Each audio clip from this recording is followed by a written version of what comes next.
Dinuguan, also known as pork blood stew. This classic Filipino recipe is bloody delicious, and rice is the most perfect pair for this dish. And this one, I can just show you, but I can't say the word because it's censored in other languages. I still got some of the chilies from our backyard. Don't judge them for being dry and small, as Anna said. Foot size? Foot size doesn't matter.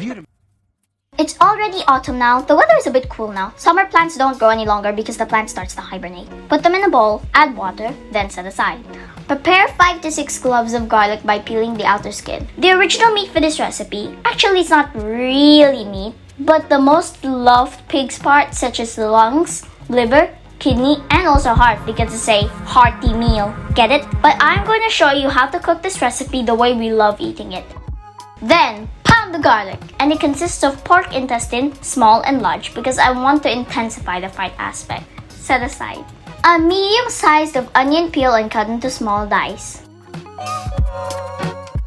Set aside. In a large saucepan, put the intestine. I only required a bit of cleaning of the intestines by washing them and giving them a little massage. I'm not here to teach you how to cook, but I'm going to show you that anyone can cook. And when I say anyone can cook, I mean anyone can cook. And when I say add water until these are fully submerged. Anyone can cook! I mean anyone can cook. Cook over high heat. Cover and let it boil. Lower the heat when it starts to boil. This is the creepy and messy part. Stand by for a girl's alert. Look away now if you're squeamish. In a separate container, put the pig's blood. Add 1 cup of vinegar. Make sure that if you have a concentrated vinegar, just half a cup or dilute it by using half a cup of vinegar and half a cup of water. Start to smash or crush this pig's blood jelly using your hand. They couldn't even spring for real pig's blood. You better clean this as fast as you can before the forensic inspector comes. I boil this over low heat for about 40 to 50 minutes. If it's not tender enough, cook them for another 10 to 15 minutes until fork tender. The easiest way to test this if the food is tender enough is by using the fork poke test. When it's already tender, remove them from the casserole. Set aside and let it cool down. In a clean surface, cut the intestine into bits and pieces, around half to 1 inch thick. You can use knife, slice them into pieces, or you can use kitchen scissors.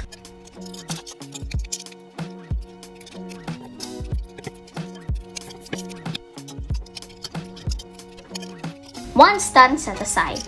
In the same container, remove the water from the pan. Oh, by the way, do not throw the broth from the intestine. You can make a recipe from it. Link in the description below for some recipes using broth.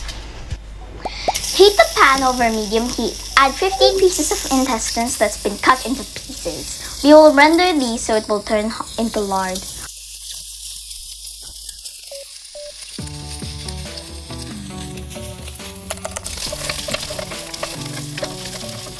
I put all of those gifts for this video concept to the extent of not you getting bored, guys. Let's continue before you click off, shall we? When the fat is already rendered, add the onion and stir. Wait until it sweats.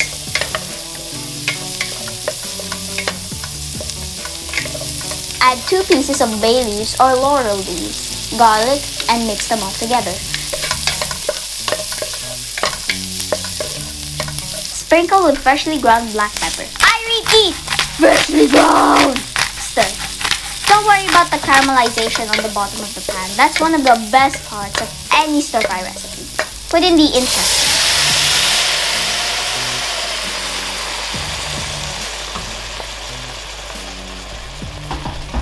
Stir.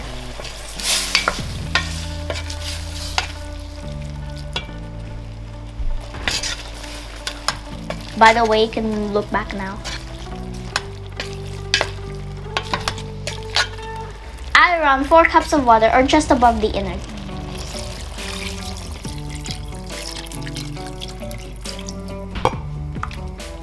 Add 1 teaspoon of salt and put more freshly ground pepper.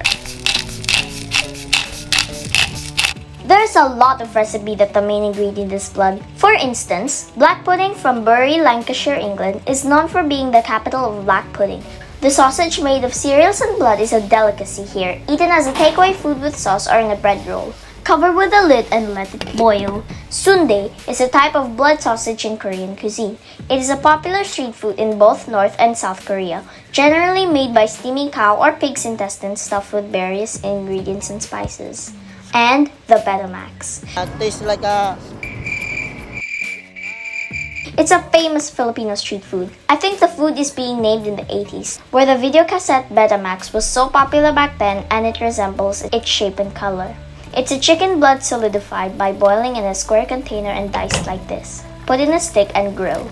Add a handful of green chili. Stir. We are putting the blood in. Gross alert again. And it's gonna turn the stew from reddish into a beautiful brownish blackish color. If you can just smell this, it is so amazing. The innards, the vinegar, and the spices all together. Yum. I am drooling right now.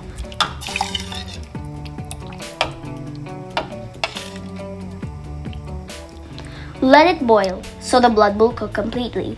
Do you think we are going to flip over the rice cooker because of this dish? Comment down below what are the recipe that you guys made the rice cooker empty so that we can try to show them to you in the next video. I love hearing from you guys. But do you know what I think? I think you should smash the like button for no any cause. Done? Thank you.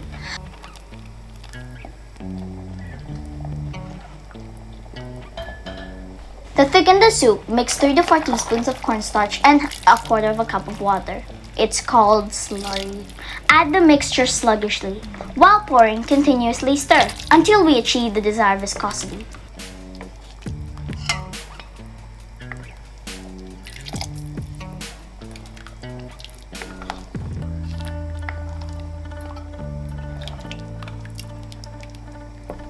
Yes, this is the thickness that we are balling to achieve.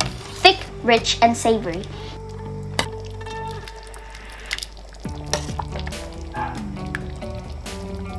Don't forget to taste.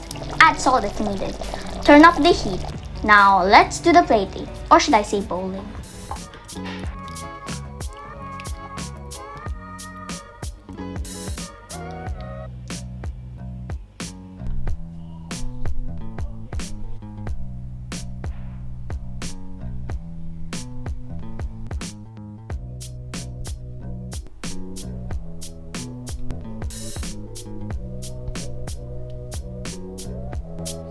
Then serve! Enjoy while it's piping hot.